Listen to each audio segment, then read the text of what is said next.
সব থেকে নৃশংস ঘটনা এবং বিভৎস ঘটনা নিঃসন্দেহে ঘটেছে শামশেরগঞ্জের জাফরাবাদে, যেখানে 70 বছরের বৃদ্ধ বাবা এবং 40 বছরের তার ছেলেকে বাইরে টেনে বের করে বাড়ির সকলের সামনে প্রকাশ্যে কুপিয়ে খুন করা হয়েছে। এবং সেই ঘটনায় আরও একজনকে পুলিশ গ্রেফতার করেছে ওই সুতি থেকে, যিনি এই হামলার মূল পাণ্ডা বলে পুলিশের তরফে দাবি করা হয়েছে ইনজামুল হক।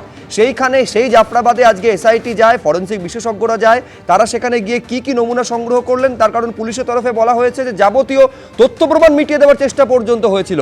আবির দত্ত আমাদের প্রতিনিধি আরও আপডেট দেবেন এই নিয়ে। আবির,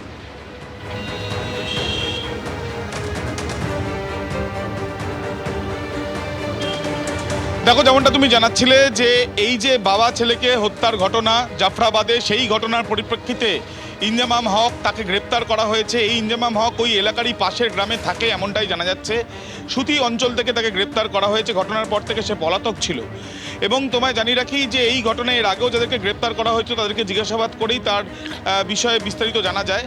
এবং পরিবারের সদস্যরা যারা বারবার অভিযোগ করছিলেন যারা হামলা চালিয়েছিল তাদের মধ্যে অনেকেই যারা মুখ ঢেকে এসেছিল, সেখানে এই ইনজামাম ছিল কিনা সেটা নিশ্চিতভাবে জানা যাবে তাকে জেরা করার পর। অন্যদিকে আজকে আমরা দেখলাম যে এসআইটির সদস্যরা তারা জাফরাবাদের বিভিন্ন জায়গায় তারা যান, তার সঙ্গে সঙ্গে মৃত দুজনের বাড়িতেও তারা গিয়েছিলেন। সেখানে পুলিশ অফিসার ঠিক বাড়ির সামনে তাদের পরিবারের সদস্যরা তাদেরকে সাক্ষী রেখে তিনি একের পর এক যে নমুনা সংগ্রহ করেছে ফরেনসিক বিশেষজ্ঞরা এবং তাদের তরফ থেকে পুলিশের তরফ থেকে যে নমুনা সংগ্রহ করা হয়েছে সেগুলো ইতিমধ্যে সিজার লিস্টের প্রক্রিয়া বা বাজেয়াপ্ত করার যে তালিকা তৈরি হয় সেই তালিকায় নথিভুক্ত করা হয়েছে এবং তার সঙ্গে সঙ্গে ভিডিওগ্রাফিও করা হয়েছে জানা যাচ্ছে। শুধুমাত্র যে দুজনকে খুন করা হয়েছে ওই বাড়িতেই নয়, ওই এলাকার একাধিক বাড়িতে তারা গিয়েছেন ফরেনসিক বিশেষজ্ঞরা, আমরা সেই ছবি দেখতে পেয়েছি।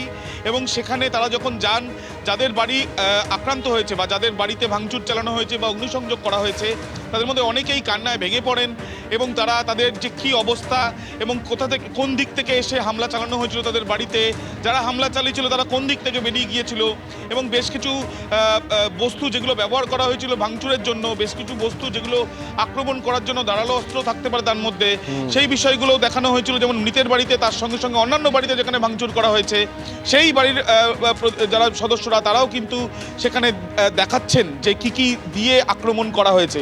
সেগুলো সিজারের প্রক্রিয়াও করা হয়েছে পুলিশের তরফ থেকে এবং তার সঙ্গে ফরেনসিক বিশেষজ্ঞদের তরফ থেকে আমরা কথা বলেছিলাম পরিবারের সদস্যদের সঙ্গে যাদের বাড়িতে হামলা হয়েছিল। তারা ফরেনসিক যে বিশেষজ্ঞরা এসেছেন সেই পরিপ্রেক্ষিতে তারা জানাচ্ছেন পুলিশ আগে এসেছিল, ফরেনসিক বিশেষজ্ঞরা আজকে এলেন এবং এই ঘটনায় বাড়িতে একেবারে এসআইটি যে বিশেষ তদন্তকারী দল তারা যাচ্ছে, ফরেনসিক বিশেষজ্ঞরা আসছে, একেবারে পুলিশের বড় কর্তারা ঘটনাস্থলে যাচ্ছেন। আক্ষেপের বিষয়টা কি জানেন?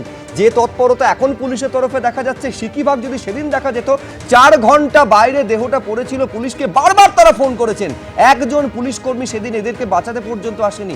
আজকে যদি ঘটনা সেদিন যদি তৎপরতার সঙ্গে যেটা আজকে দেখা যাচ্ছে যেত, এই 70 বছরের বাবাও থাকতেন, হয়তো 40 বছরের ছেলেটাও থাকতেন। পরিবার একটা বড় মাথা তাদের উপর থেকে চলে গেল। এই আক্ষেপটা কে মেটাবে বলুন তো?